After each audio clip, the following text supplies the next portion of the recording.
What happens when a royal guest mistakes morning television for her personal throne?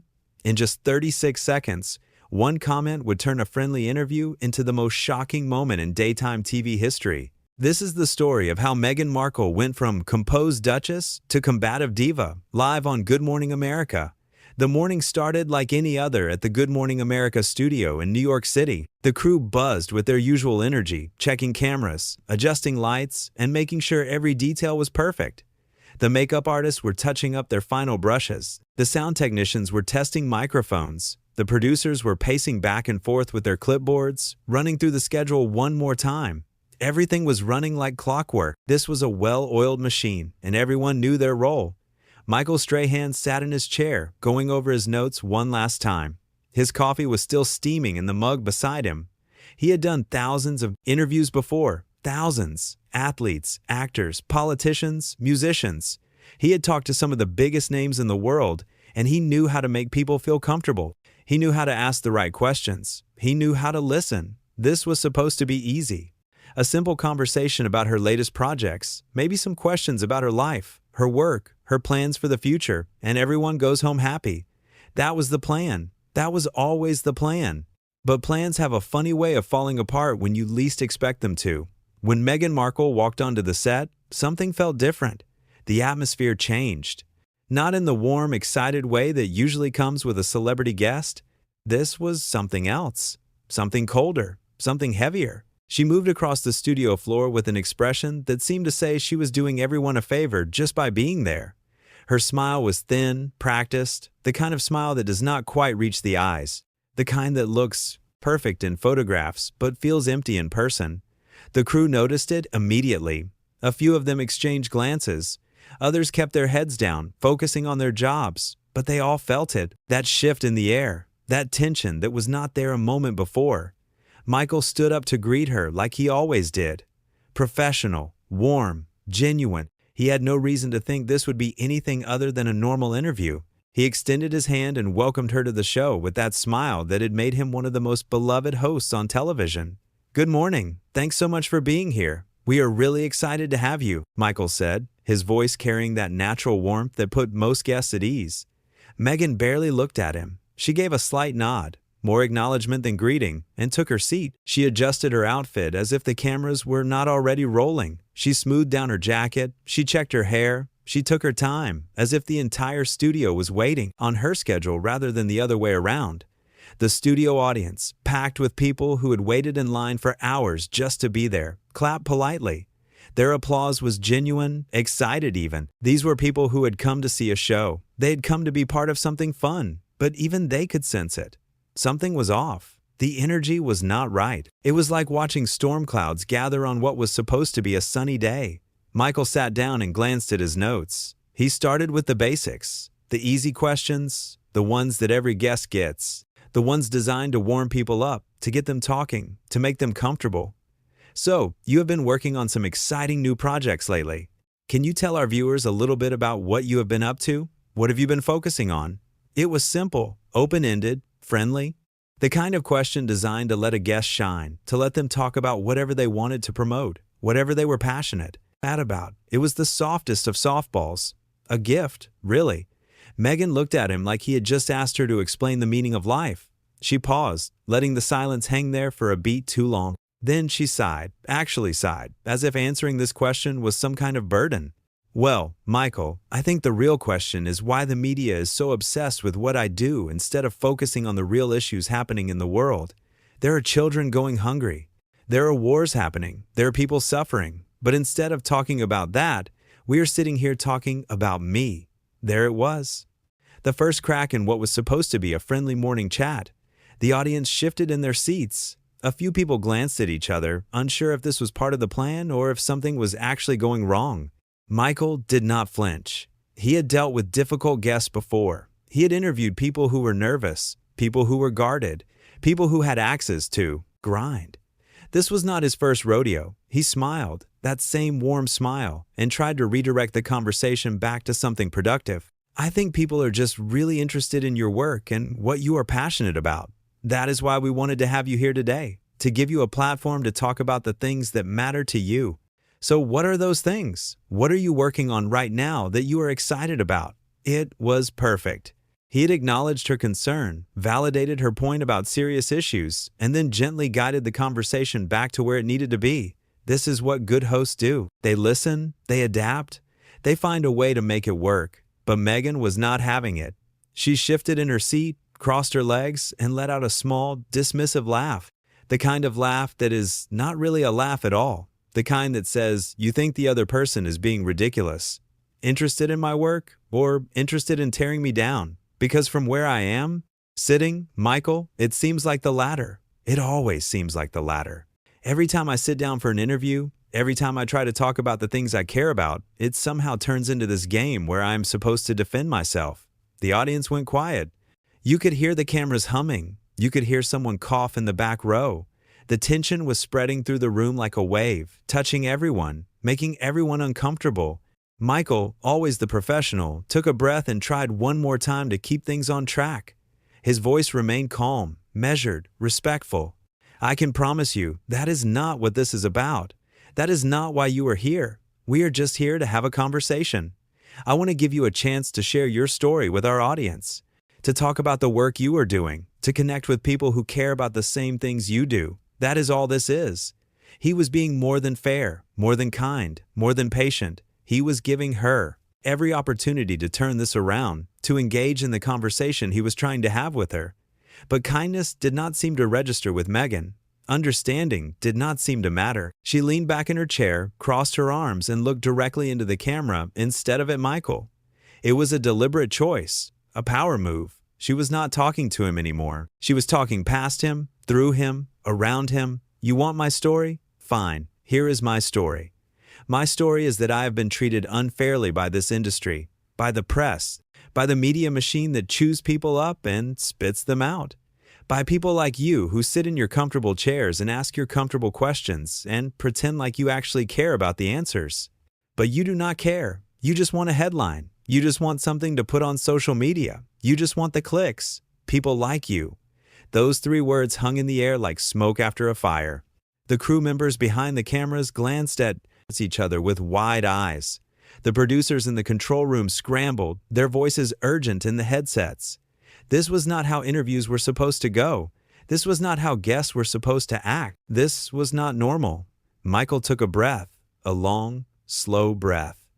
His expression remained calm, composed, but you could see something shift in his eyes, a hardening, a realization. He was a professional. He had always been a professional, but he was also not going to sit there and be insulted on his own show. Not in front of his crew, not in front of his audience, not in front of millions of people watching at home. I understand that you have had your challenges. I understand that you have faced difficulties, and I respect that. I truly do. But I want to be clear about something. I invited you here with nothing but respect, nothing but good intentions.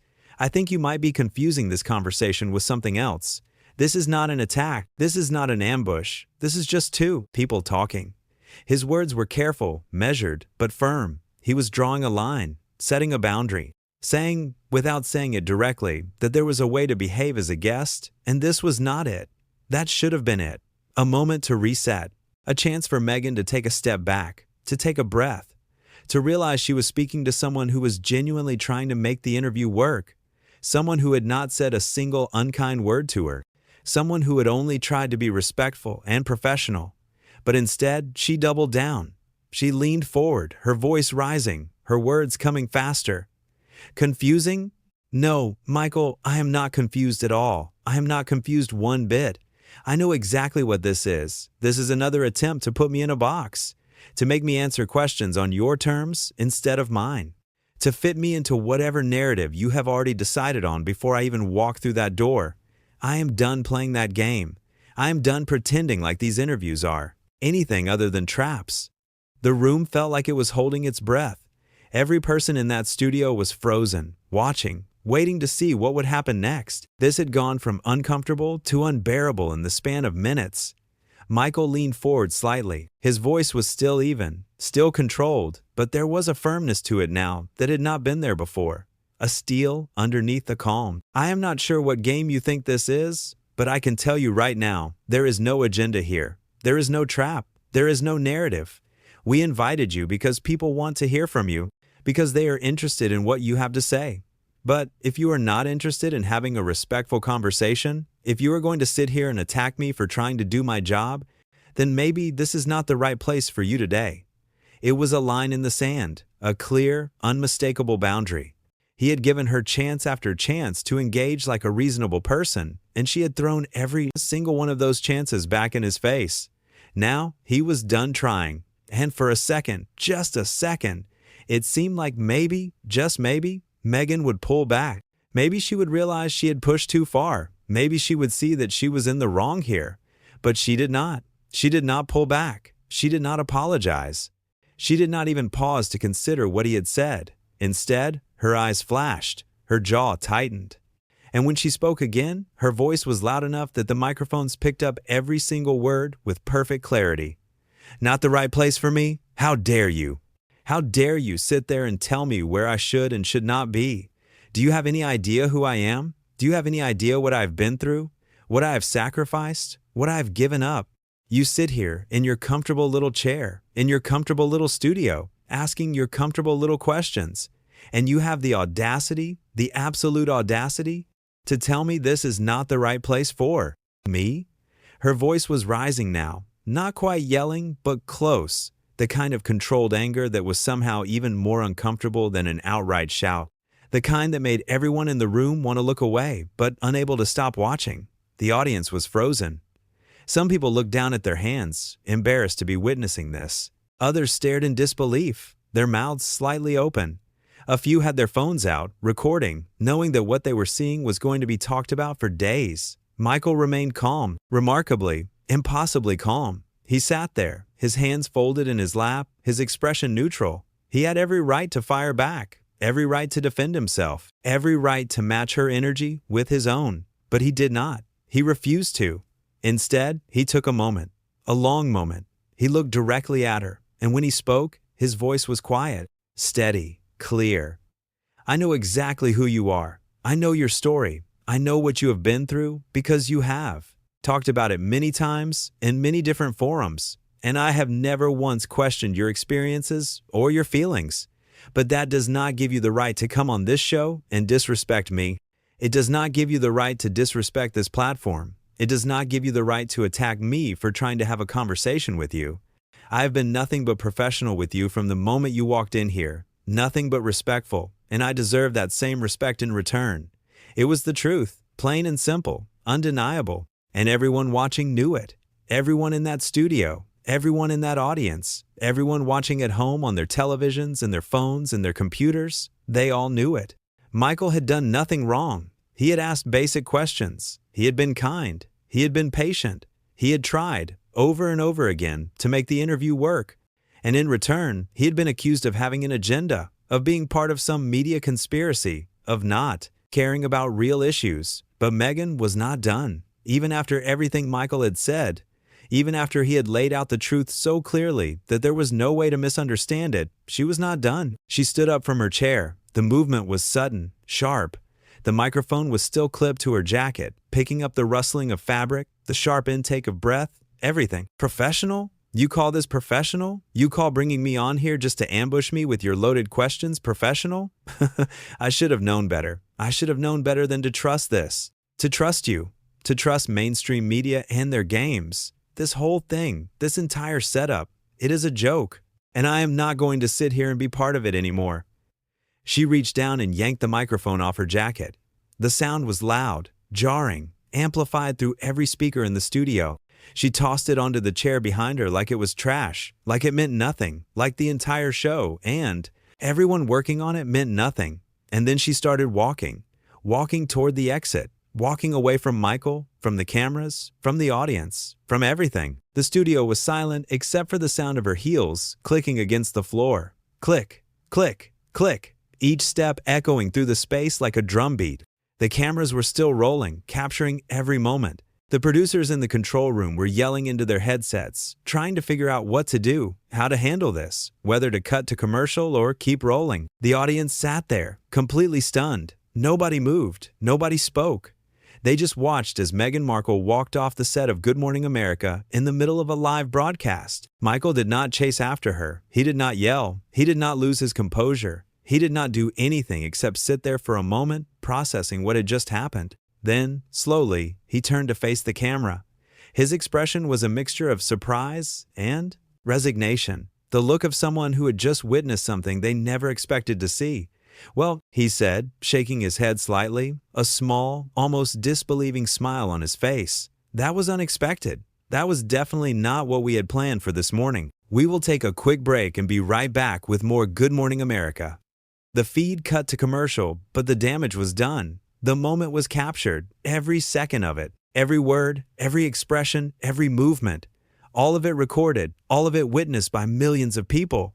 Behind the scenes, the control room erupted into chaos. Producers were on their phones immediately. Publicists were scrambling, trying to figure out how to spin this, how to explain it, how to make it look like anything other than what it obviously was. But Michael, he just sat there for a moment, quiet, still, processing what had just happened, trying to understand how a simple morning interview had turned into this.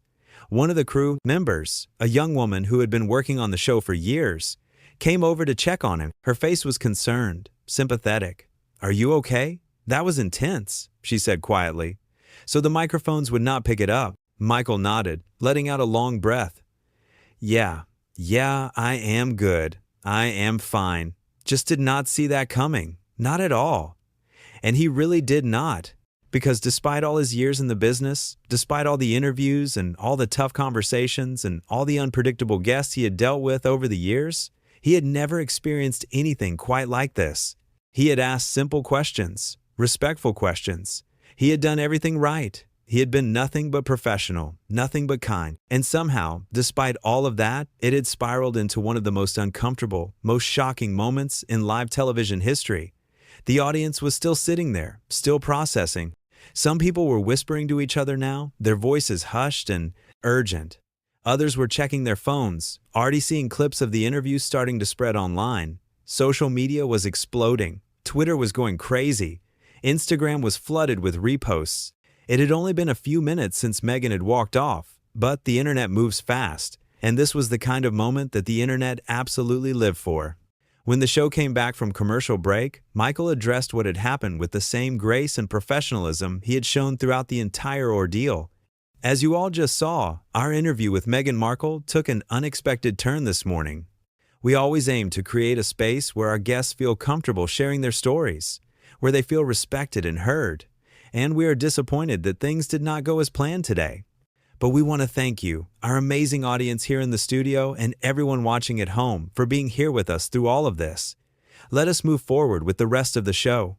It was classy. It was measured. It was diplomatic. It was everything you would expect from someone like Michael Strahan. He did not throw blame. He did not take cheap shots. He did not try to make himself look better by making her look worse. He simply acknowledged what had happened, expressed disappointment that it had not worked out, and moved on with dignity. But even as the show continued with its other segments, even as Michael interviewed other guests and talked about other topics, the moment lingered. You could feel it hanging in the air. The crew felt it. The audience felt it. The millions of people watching at home felt it too. What had started as a routine morning interview had turned into something much, much bigger. A moment that would be replayed over and over again. A moment that would be analyzed and debated and discussed for days, weeks, maybe even months. And at the center of it all was a simple, undeniable truth that everyone could see.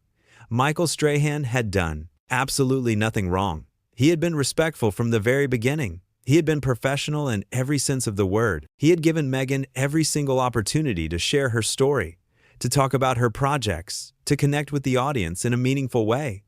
And in return, she had accused him of having an agenda. She had dismissed his questions as traps. She had insulted him to his face. And then she had stormed off the set like a child throwing a tantrum. The contrast could not have been clearer if someone had drawn it with a marker. On one side, you had a seasoned professional trying to do his job. On the other side, you had a guest who seemed more interested in making a statement, in proving a point, in being the victim, than in actually having a conversation. As the cameras rolled and the show wrapped up for the day, the studio began to empty out. The audience filed out slowly, their conversations animated, their faces still showing signs of shock and disbelief. They had come expecting a normal morning show. They had gotten something they would never forget. The crew started breaking down the set, their conversations filled with the same sense of disbelief. Everyone had an opinion, everyone had something to say, but they all agreed on one thing. They had never seen anything like that before, not in all their years working in television. Michael sat in his dressing room afterward, finally allowing himself a moment to decompress. He scrolled through his phone, watching as the clips spread across every platform imaginable. The footage was everywhere: Twitter, Instagram, YouTube, Facebook, TikTok. Every single social media platform was flooded with videos of the interview, with commentary, with hot takes, with reactions. Everyone had an opinion. Some people were defending Meghan, trying to argue that she had every right to be upset, that the media had treated her unfairly in the past, that she was justified in her reaction. But those voices were few and far between. The overwhelming response, the response that dominated every comment section and every discussion thread, was clear. She had crossed a line, a big line. People were not just talking about what she said. They were talking about how she said it, the tone of her voice, the disrespect dripping from every word, the entitlement in her posture, in her expressions, in the way she had looked at Michael like he was beneath her. It was one thing to be frustrated with the media. It was one thing to have had bad experiences in the past, but it was another thing entirely to take that frustration out on someone who was actively trying to help you, someone who had shown you nothing but kindness. Michael did not respond to any of it publicly. He did not issue a statement. He did not go on Twitter to defend himself. He did not do any of that. And he did not need to. The footage spoke for itself. Anyone who watched the interview, anyone who saw what had happened with their own eyes, could see the truth. There was no spin required, no narrative to push, no editing tricks to manipulate the story. Just a straightforward, honest recording of a conversation that went off the rails because one person refused to engage in good faith. That night, as the story continued to dominate headlines and trending topics, people started dissecting every single moment of the interview. Media analysts watched the body language. They listened to the subtle changes in tone. They noticed how Meghan had refused to make eye contact with Michael, how she had looked away from him when he tried to be kind, how she had crossed her arms defensively, how her entire posture screamed hostility from the moment she sat down. They noticed how Michael, in contrast, had remained open and welcoming throughout the entire ordeal, how his body language never shifted to match her hostility, how he had kept trying, kept extending olive branches, kept offering her chances to turn things around, and how, even when he finally drew a line and told her this was not okay, he did it with respect. With firmness, yes, but with respect. And through it all, one thing became absolutely crystal clear to anyone paying attention. This was not about the questions Michael had asked. It was not about the media. It was not even about the interview itself.